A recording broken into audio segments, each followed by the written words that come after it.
In this presentation, I will introduce our work titled Overdriving Visual Depth Perception via Sound Modulation in VR. In most visual experiences and graphics applications, visual exploration is required to analyze the information presented in our field of view. For example, in a shooting game, we can move our eyes from the location where we aim our weapon at to the interface where the radiation level is displayed. Then we can go back to the central area to visualize some warning icons, and then move our eyes again to search for more information about this warning message. Finally, we look back at the point where we started. These visual sequences are not only continuously performed in VR scenarios, but also while wearing XR glasses. As we can observe, different visual motions are required to fixate on the different elements in our field of view. Our goal in this work is to use the auditory cues related to each visual element to speed up this visual exploration procedure. In such exploratory sequences, different visual motions are involved.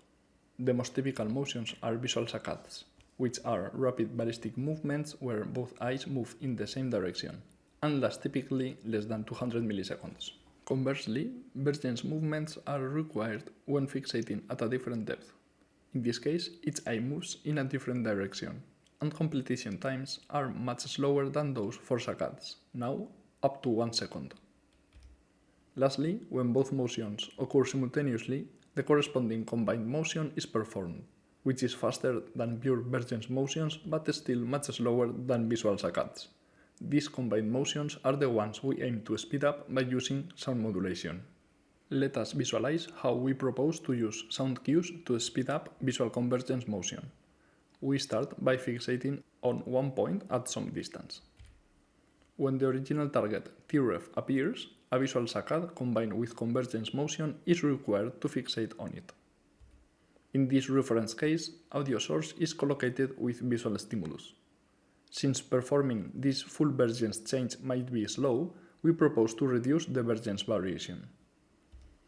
Now, for the proposed t-test, the convergence motion performed with the saccade involves a smaller divergence change, allowing a faster visual response. In this case, we use the specially misaligned audio to perceive t-test closer in depth, based on audiovisual fusion. This way, we can perceptually recover the initial depth perception while visual divergence is now reduced. Therefore, our goal in convergence motion is to perceive the proposed target closer in depth by using auditory cues, matching the original depth percept.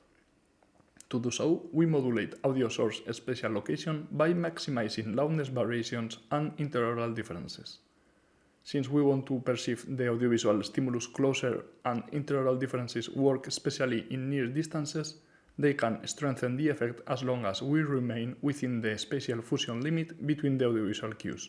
Conversely, in divergence motions where we fixate farther in depth, we aim to perceive the newly proposed visual location with a reduced divergence change even farther in distance. Since interaural differences are not that effective in far distances, we modify our approach to achieve sound modulation by modifying the sound frequency spectrum. Since frequency content is an effective depth cue in far distances, the loudness variations can be conveniently maximized by filtering sound high frequencies.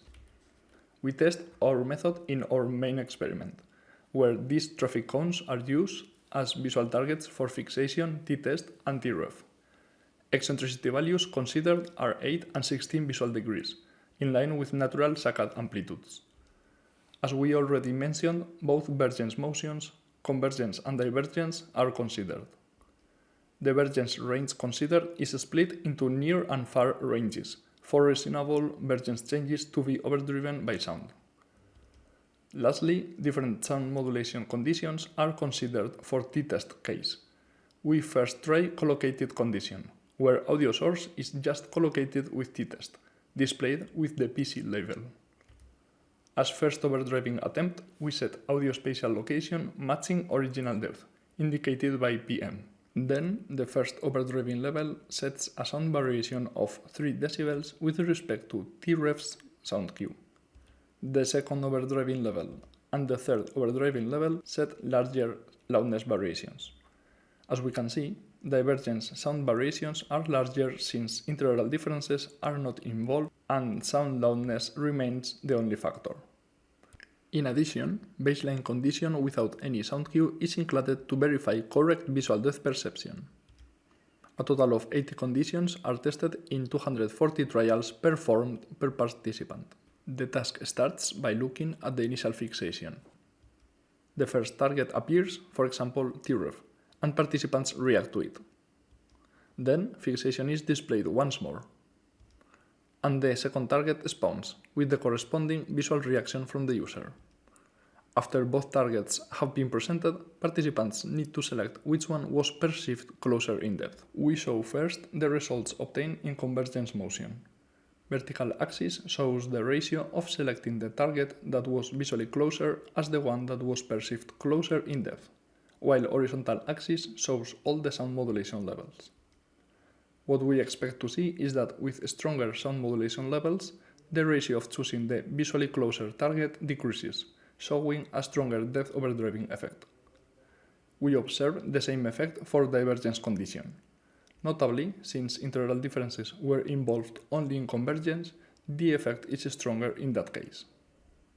Comparing both eccentricity values, a slightly stronger effect is observed in larger saccades, as they hide more divergence variation.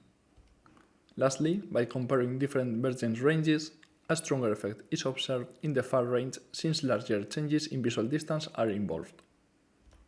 In all cases, we observe how the success ratio monotonically decreases, reaching chance level with the strongest sound modulation. In another experiment, we also show how indeed reduced divergence variations enable faster visual responses. Please refer to the paper for more details. To validate our method, we designed an application case displaying a driving scene, where several elements are presented at different locations and depths. The user task is to visually react to the visual annotation spawned, in this case related to the bikes. Additionally, two sound levels are associated to this annotation, collocated if the sound is presented at the same depth or overdriven, according to our method being applied. The task is to choose which of the two scene elements the audiovisual annotation is related to. Other than the bike annotation, we consider annotations related to the cats, the toys, and the kids. As we can notice, all visual annotations are located at a single location, minimizing depth changes, while auditory cues perceptually recover the large depth variations. Notably, largest distances are involved in the bike annotation, and shortest distances appear with the toys. Regarding the results, the vertical axis in this graph shows the ratio of choosing the scene item located at the same visual depth as the annotation. We see that for cat and kid cases, the ratio obtained with collocated audio is larger than 80%, so the item at the same depth is indeed selected. On the other hand, the ratio decreases towards chance level with overdriven audio, showing the depth overdriving capabilities of our method. Less expected but also favorable are the results obtained for the bike annotation. Due to the special layout, annotation is visually closer to the bike located at a different depth, biasing the decision towards it. Still, the bike at a different depth is consistently chosen with the overdriven audio, showing the robustness of the effect. Something similar occurs with the toy case. Here, distances involved are that small that the collocated sound hides visual differences. Still, overdriving sound solves this by biasing the decision towards the toy at a different depth, as expected. In addition, a very similar application is tested in this case in extended reality. Inside an office room, different items are considered such as phones, birds, toys, and speakers. The conditions and the task are the same as before, and the new setup is also displayed. As we see in the results graph, the expected behavior is found for most of the cases, showing similar findings as those we obtained in the VR application version.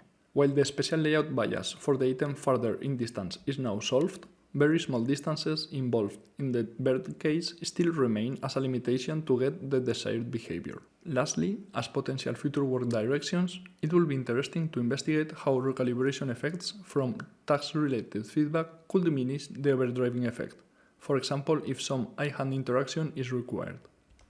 How effective the method remains under long exposure and habituation effects remains also as an open question.